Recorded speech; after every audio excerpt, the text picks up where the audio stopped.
sugere lançar dezenas de foguetes portadores para evitar a colisão entre asteroide Bennu e Terra. O asteroide Bennu é uma rocha giratória de 492 metros de diâmetro. Vai passar 7,5 milhões de quilômetros da órbita da Terra entre 2175 e 2199.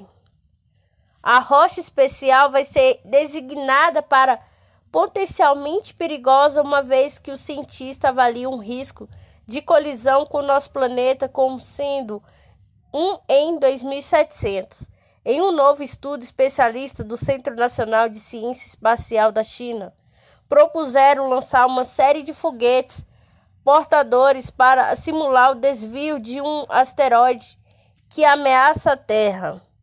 De acordo com o modelo chinês, o impacto simultâneo é de 23.900 toneladas de foguetes Long March 5, CZ-5. Poderia desviar o Bennu em aproximadamente 9.000 quilômetros, ou seja, 1,4 vezes o raio da Terra. Tal poderia significar a diferença entre o asteroide passar ou colidir com o planeta, com resultados catastróficos. Os impactos dos asteroides representam uma grande ameaça à vida na Terra. Desviar um asteroide de uma trajetória de impacto é criticar para mitigar essa ameaça. Um impactador cinético permanece o método mais viável para desviar asteroides, segundo o estudo. Seria preciso uma quantidade significativa de energia cinética para desviar um asteroide como o Bennu de sua trajetória original? Embora uma explosão nuclear possa parecer-se a escolha lógica para tal emissão, esta estratégia teria o risco de partir alvo em diversos pedaços que poderia colidir com a Terra. Entretanto, o cientista afirma que sua proposta é desviar asteroides com o Bennu com uma técnica não nuclear com um prazo de lançamento de 10 anos. Além disso, com o único CZ-5, a distância de desvio de um asteroide de 140 metros de diâmetro com um prazo de lançamento de 10 anos aumenta de menos de 1 para mais de 1 raio da Terra, representando uma melhoria na confiabilidade e eficiência da missão de desvio do asteroide, segundo o estudo. A abordagem da equipe chinesa exige que inúmeros foguetes atinjam a superfície de Bennu, ao mesmo tempo após viajar 3 anos da Terra para chegar ao asteroide. De acordo com a pesquisa, o foguete Long March 5 precisaria apenas de alguma mudança para ser usada de uma missão de desvio de asteroide com inclusão de propulsores de manobras com a agência Sputnik Brasil. Construção civil tem inflação de 2,46% em junho, a maior taxa mensal da série histórica iniciada em 2013. O Índice Nacional da Construção Civil, CINAPI, medido pelo Instituto Brasileiro de Geografia e Estatística do IBGE, registrou inflação de 2,46% em junho deste ano, e a maior taxa mensal da série histórica iniciada em 2013. Em maio, a taxa ficou em 1,78%. Já em junho de 2020, o índice havia ficado em 0,14% com o resultado de junho deste ano. O SINAP acumula taxas de inflação de 11,38%. No ano de 20,92, em 12 meses, o custo da construção por metro quadrado chegou a 1.421,87. 1.421.087. A mão de obra teve alta de 2,60% e passou a custar R$ 592,68 por metro quadrado. Já os materiais de construção subiram 2,36% e passaram a ter um custo por metro quadrado de R$ 829,19 com a Agência Brasil. Suspeito de assassinato do presidente do Haiti são mortos a tiros. Ministro da Cultura, Badrel Henriques, diz que suspeitos são estrangeiros, falam espanhol e inglês, mas não forneceram detalhes sobre sua nacionalidade ou identidade. 4 pessoas supostamente envolvidas no assassinato do presidente haitiano Jovenel Moïse foram mortas pela polícia e mais 2 foram detidas nesta quarta-feira, anunciou o diretor-geral da Polícia, Leon Charles. A operação também libertou 3 agentes da polícia que tinham sido sequestrados pelos possíveis assassinos. 4 suspeitos foram mortos, 2 foram detidos e estão sob o nosso controle. 3 policiais que tinham sido feitos reféns foram libertados, afirmou Charles. Segundo o secretário da Comunicação, Francis Santos, eles foram detidos pela polícia após um intenso tiroteio em Pelerim, onde fica a residência de Moïse. O Ministério da Cultura, Badrel Henriques, diz que os suspeitos do assassinato são estrangeiros, falam espanhol e inglês, mas não fornece detalhes sobre sua nacionalidade ou identidade.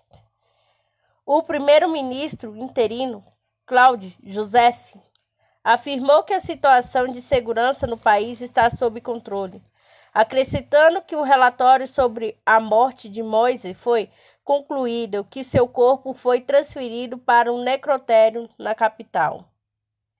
Em relação ao estado da saúde da primeira-dama, Martine Moïse, também ferida no ataque, Joseph assegurou que ela está fora de perigo.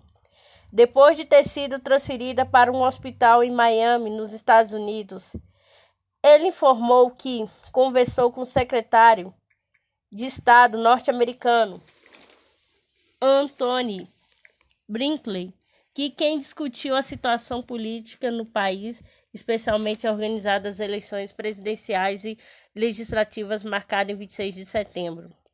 O presidente haitiano Jovenel Moïse foi assassinado nesta quarta-feira 7 em casa, que ameaça desestabilizar ainda mais o país das Caraíbas, que já enfrenta uma crise política e de segurança com a Agência Brasil. Estamos há 2,5 anos sem corrupção, diz presidente Bolsonaro em meio à denúncia de irregularidades. O presidente voltou a dizer que, apesar da tendência para malversões de recursos públicos e do suposto esquema envolvendo a pasta e seu governo, não tem caso de corrupção. O presidente Jair Bolsonaro, sem partido, admitiu nesta quarta-feira que existem pessoas com interesse no Ministério da Saúde, uma vez que o orçamento robusto da pasta atraria pessoas com a intenção de entrar lá e fazer besteira, reporta o jornal Correio Brasiliense desta quinta-feira 8. Ainda assim, o presidente da República voltou a dizer que, apesar da propensão para dilapidação de recursos públicos e do suposto esquema envolvendo o Ministério da Saúde e seu governo, não tem casos de corrupção. Não compramos uma dose da Covaxin, não pagamos um centavo, estamos há 2 anos e meio sem corrupção, afirmou Bolsonaro. O presidente voltou a dizer que não tem conhecimento de tudo o que ocorre no governo. São 22 ministros, um orçamento enorme, e como é que eu tenho conhecimento de tudo que acontece? Agora, quando acontece alguma coisa, toma providência. Pode haver corrupção, pode, sempre falei isso aí. Agora, acusar de corrupção, não foi comprado nada, não foi gasto um centavo, não recebeu nada, disse Bolsonaro. Entretanto, em contradição, a CPI da Covid do Senado, no entanto, apura irregularidades no contrato da compra de vacinas contra o novo coronavírus com a agência Sputnik Brasil. Ju Guimã diz que as Forças Armadas estão sob ataque de Bolsonaro e critica militares em cargos civis. Ex-ministro da Defesa diz que já passou da hora de o Congresso assumir suas responsabilidades e regulamentar a limitação à participação de militares da ativa em cargo no governo. O ex-ministro da Defesa, Raul Jungmann, disse nesta quarta-feira 7, em entrevista ao UOL, das Forças Armadas estão sob ataque do seu comandante supremo, o presidente Jair Bolsonaro, que prova disso seria as exonerações de comandantes ocorridas no Exército, na Marinha e na Aeronáutica.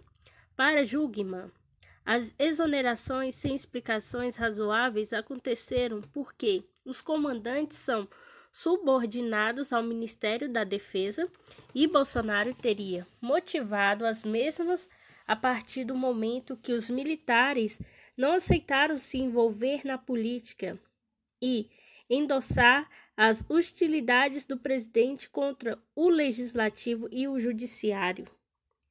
O ex-ministro ainda declarou que os militares não aceitaram participar de aventuras fora da Constituição e disse que é evidente o constrangimento diante do envolvimento de oficiais nas denúncias que cercam o Ministério da Saúde.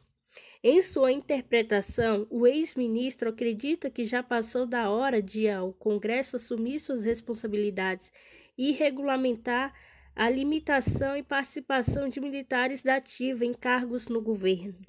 Como exemplo, Jungmann citou o fato de não ter havido punição à participação do ex-ministro da Saúde, general Eduardo Pazuello, em palanque com Bolsonaro no Rio de Janeiro. Sobre o decreto número 10.727, recentemente editado pelo presidente que liberou a participação de militares da ativa em cargos de natureza civil do governo federal, Jungmann também se posicionou contra. Adicionalmente, o ex-ministro disse temer pelo quadro político de 2022, caso Bolsonaro não se reeleja. Afirme que as eleições foi fraudada, pois um caso maior ainda pode se instalar no país, com a agência Sputnik Brasil. Covid-19. Anticorpos podem durar até 12 meses após a infecção. Estudo mostra que pessoas da faixa etária entre 18 e 55 anos desenvolveram níveis mais elevados de anticorpos. A resposta imunológica foi mais forte nos homens e em estágio inicial. Os anticorpos contra o novo coronavírus SARS-CoV-2 pode durar até 12 meses em mais de 70% dos pacientes que superaram a doença, diz estudo publicado por pesquisadores chineses.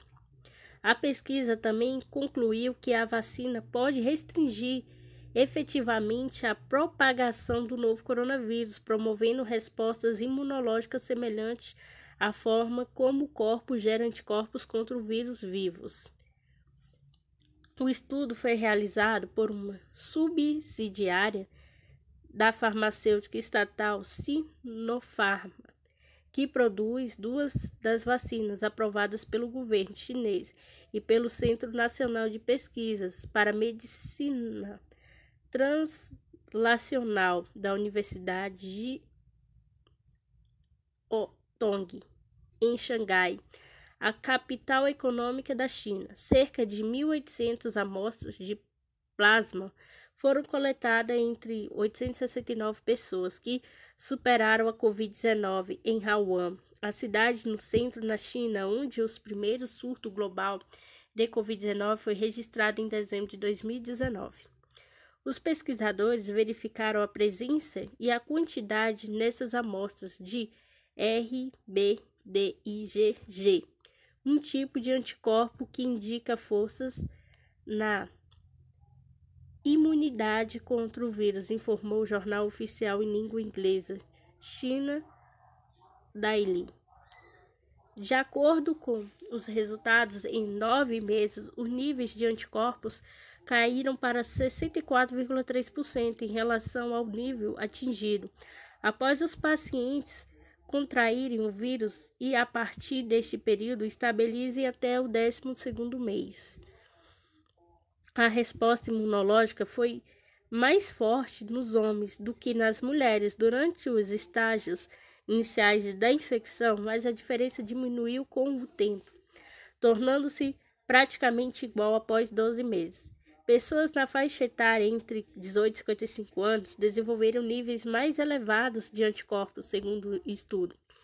De acordo com o Grupo Nacional de Biotecnologia da China, a subsidiária da Sinopharm, estudo mais extenso dos que verificaram a continuidade da resposta imunológica em pacientes recuperados com a Agência Brasil. Nova ameaça: ou fazemos eleições limpas no Brasil ou não temos eleições, diz Bolsonaro. Presidente da República renova ataques contra o pleito de 2022, quando ele deve disputar as reeleições. O presidente Jair Bolsonaro, sem partido, fez nesta quinta-feira 8 novas ameaças em relação ao pleito do ano que vem, quando ele deve disputar a reeleição. A eleição no ano que vem serão limpas. Ou fazemos eleições limpas no Brasil ou não temos eleições, declarou apoiadores em frente ao Palácio do Alvorada. Fala foi transmitida por um site bolsonarista. Bolsonaro tem feito recorrentes afirmações falsas sobre as eleições no Brasil, com acusações infundadas do que pleitos passados foram fraudados e que ele só será derrotado em uma tentativa de reeleição, caso haja irregularidade semelhante. A principal estratégia do presidente é questionar a segurança das urnas eletrônicas, sistema usado desde 1996, e é considerado eficiente e confiável por autoridades especialistas no país. O próprio Bolsonaro foi eleito para legislativo usando o sistema em diferentes ocasiões, assim como venceu o pleito pelo Palácio do Planalto da mesma forma.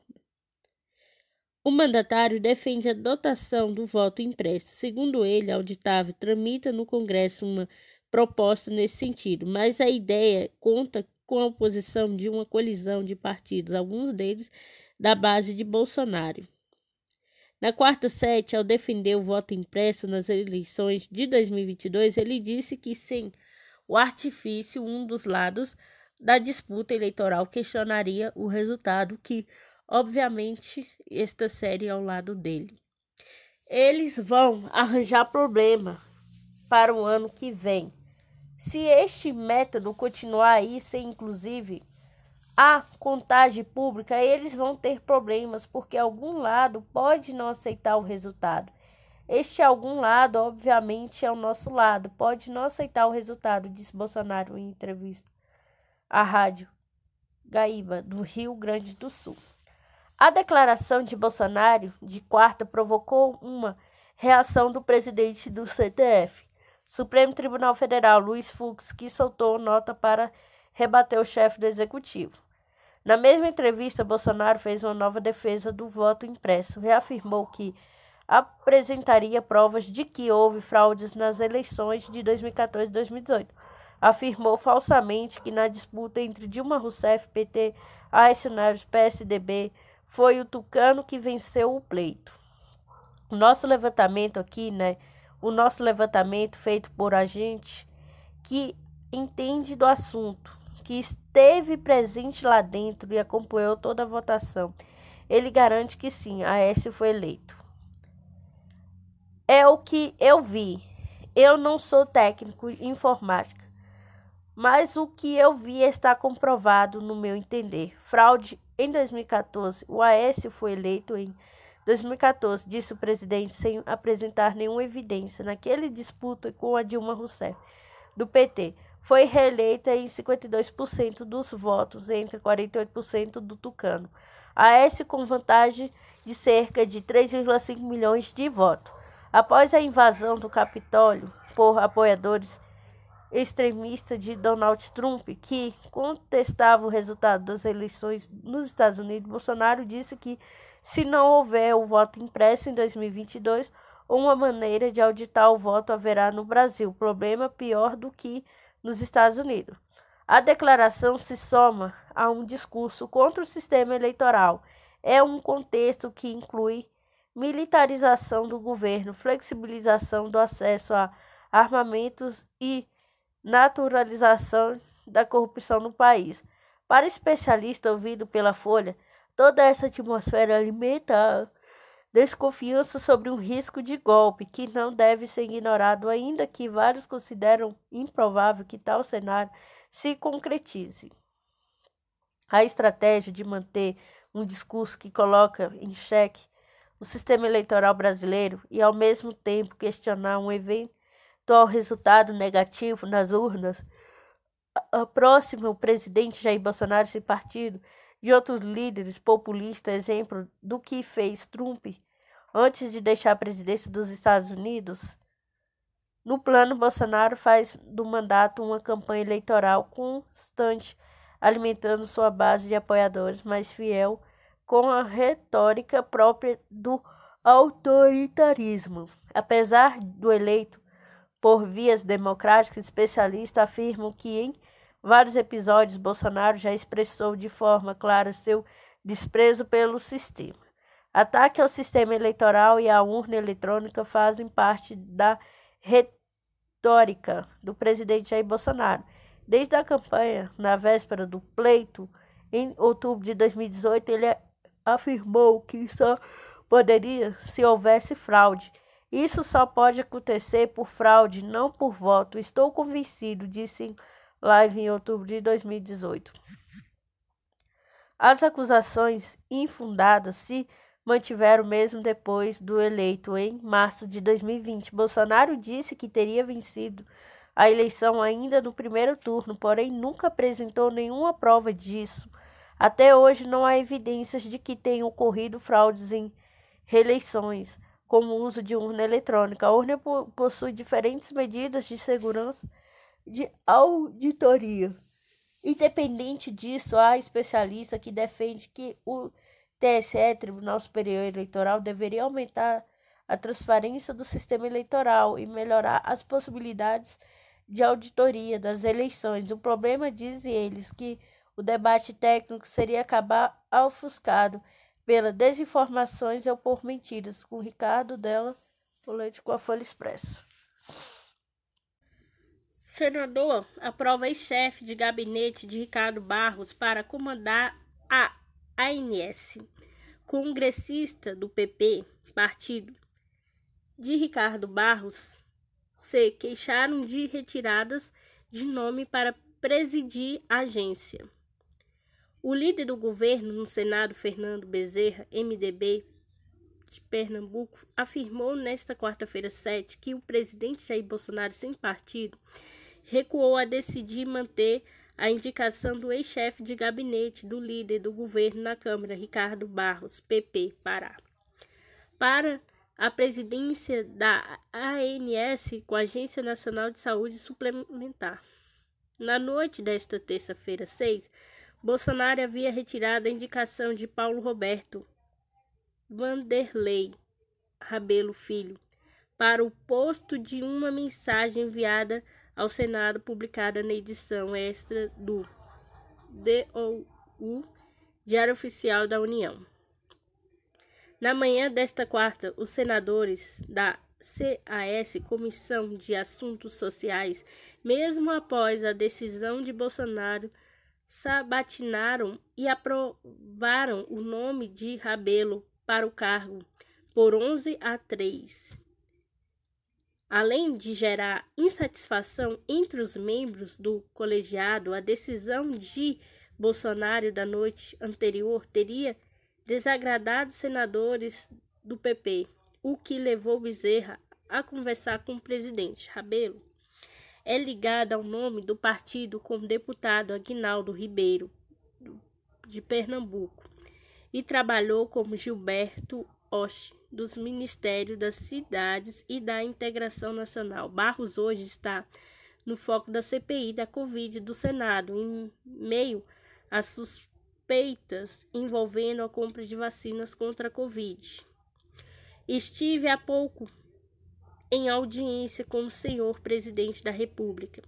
o presidente decidiu solicitar a retirada da mensagem de número 332 da Presidência da República encaminhada ao senador federal no dia de ontem, terça-feira. Portanto, o presidente pede a deliberação da mensagem de número 107 de 2020, quando faz a indicação do senhor Paulo Roberto Rabelo para a presidência da Agência Nacional de Saúde, disse Bezerra no plenário do Senado. A decisão ainda deve ser publicada no DOU. Se a medida for publicada, o plenário da Casa deverá votar a indicação de Rabelo para a ANS nesta quinta-feira 8. Pela manhã, a justificativa para a realização da sabatina foi uma questão procedimental. Segundo os senadores, a sessão foi realizada porque não houve tempo para o presidente da Casa de Rodrigo Pacheco, do DEM Minas Gerais, ler a mensagem com pedido de retirada.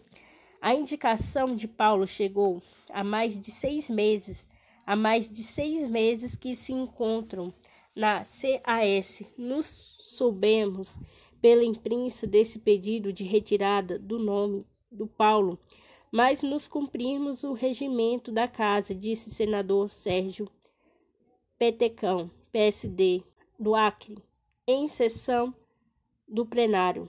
O presidente do Senado não comunicou à comissão. Nós tocamos e procuramos dar a maior celeridade possível no sentido de votar, até porque entendemos que esse cargo da ANS que se encontra vago, principalmente neste momento que o país atravessa a nossa saúde, ele era fundamental importância. Também em plenário, outro congressista que demonstrou contrariedade com as suspensões de Rabelo foi Davi Alcolumbre, do DEM, Amapá, ex-presidente do Senado. Essa relação que o senador busca com o presidente da República, reconhecendo a independência e harmonia entre os poderes, mas reconhecendo a legitimidade dessa casa de sabatinar os indicados dentro de uma conciliação, é aprovar ou rejeitar, afirmou Alcolumbre. É importante esse gesto que foi feito hoje pelo presidente da República, reconhecendo que esta casa já está debruçada sobre essa mensagem há muitos meses, acrescentou. Rabelo é atual diretor de normas de habilitação das operadoras da ANS e foi chefe de gabinete de Barros quando o deputado era ministro da Saúde do governo Michel Temer, MDB. Ele também tem parentesco com o petista e o vereador no Rio de Janeiro, Lindbergh Farias, que já foi senador. Em 25 de maio, Barros publicou em uma rede social a foto com Rabelo, já se referindo a ele como presidente da ANS. Paulo Rabelo, presidente da ANS na Câmara dos Deputados, para agir em sua brilhante função na Agência Nacional de Saúde Suplementar, disse a mensagem do líder do governo na Câmara. Caso tivesse a indicação suspensa, Rabelo não seria o primeiro nome ligado a Barros a ser cortado nos últimos dias.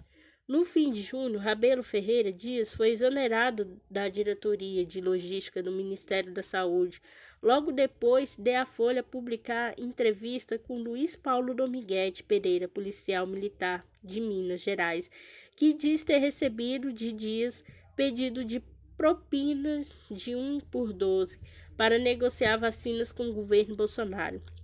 Dia prestou depoimento à CPI Covid nesta quarta e teve a prisão determinada pelo presidente da colegiado Omar Isis, PSB Amazonas. Aziz afirmou que o depoente mentiu em diversos pontos de sua fala, por isso determinou que a Polícia Legislativa recolhesse o ex-diretor do Ministério com a Folha Expresso.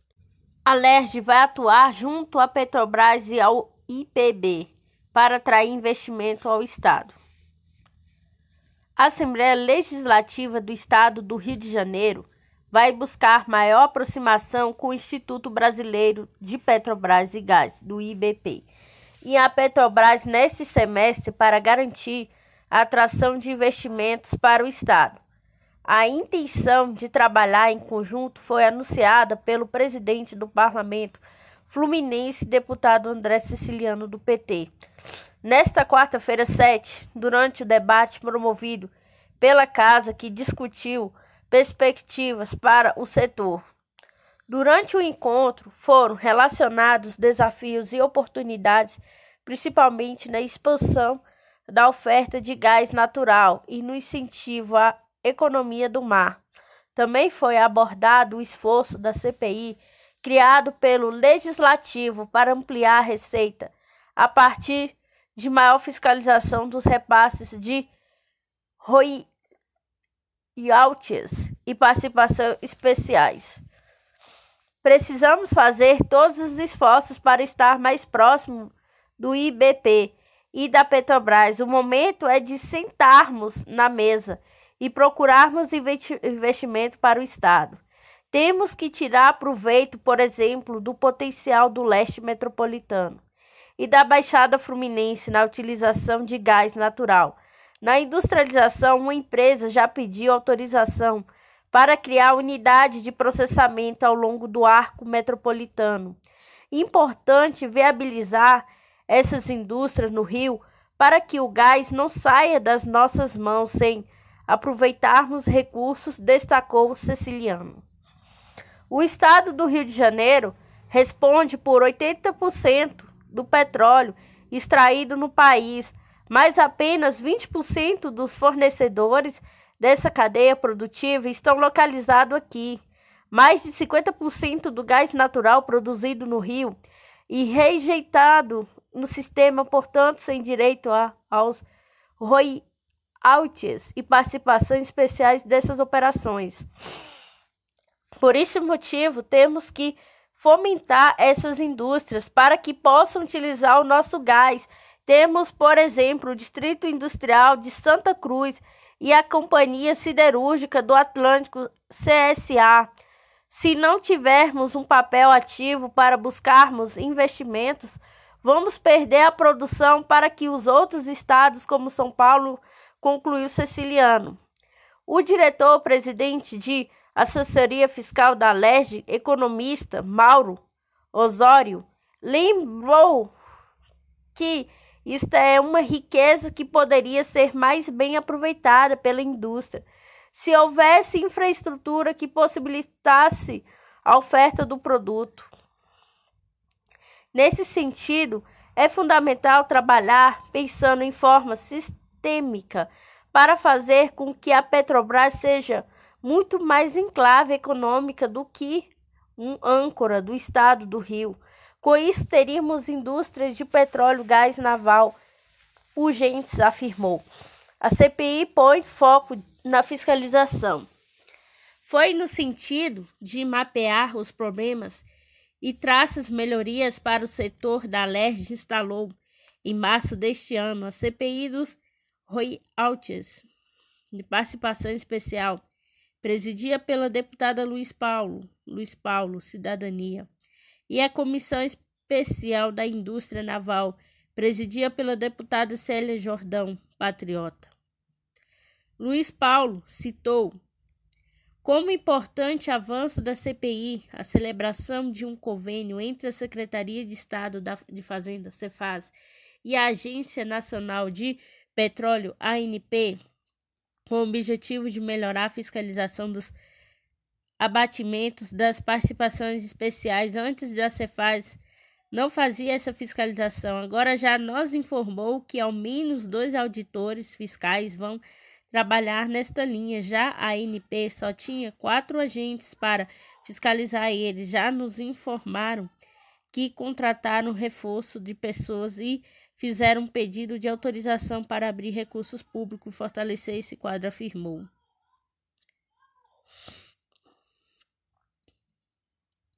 O deputado também citou como medidas importantes aprovadas na LERJ o Petro Industrialização, que definiu que Plataformas que entram em operação no Rio recolhem 3% de ICMS sobre o subsídio. A Petrobras não queria recolher o ICMS com as plataformas produzidas fora do país, mesmo que tenha se construído boa parte no exterior. Uma parte, ao menos, tem que ser finalizada aqui. O parlamentar relacionou as perdas do Estado caso as novas regras de partilhar de royalties entrem em vigor, além das já ocasionadas pela Lei Candy. Essa é uma provocação à União. Com a Lei Candy não se aplica a alíquota afetiva de 8% de ICMS.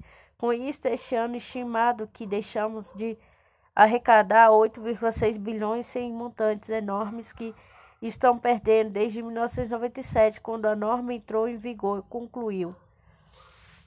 A deputada Célia Jordão citou outra perda significativa para toda a cadeia envolvendo o setor energético, sobretudo para a indústria naval. 70% dos investimentos da Petrobras ocorrem para o nosso país. Chama atenção nessa lógica empresária e não o foco na responsabilidade social. Temos inúmeros estaleiros e não me convence a Petrobras dizer que as empresas brasileiras atrasam as entregas e fundamental darmos propriedade a essas indústrias e aos estaleiros fluminenses para termos um setor competitivo, disse o parlamentar. Previsão de crescimento na próxima década. Apesar do mundo estar buscando a transição para uma matriz limpa de gás, petróleo e carvão, ainda responde por 84% de energia primária utilizada atualmente. O estado no Rio produz 3,8 milhões de óleo por dia e passará de 2030 a produzir 4,5 milhões. Esse crescimento deverá gerar pressão por instalação portuárias. Integrantes da assessoria fiscal da Alerj Engenharia, Magda Chambiard, estima que serão necessários 25 plataformas e 80 barcos de apoio para dar suporte a esse aumento. Quando a gente fala de petróleo no Brasil, vemos que 80% são produzidos no estado do Rio, 94% pela Petrobras. Essa dupla tem que andar casada, como se fosse Cosme e Damião, de forma indissociável. Pela próxima década, precisamos, portanto, de um projeto estruturado para o setor de petróleo no Rio, como um modelo de gestão. Claro, somente desta forma o Rio vai perder realmente esse chamado de capital brasileiro do petróleo, salientou.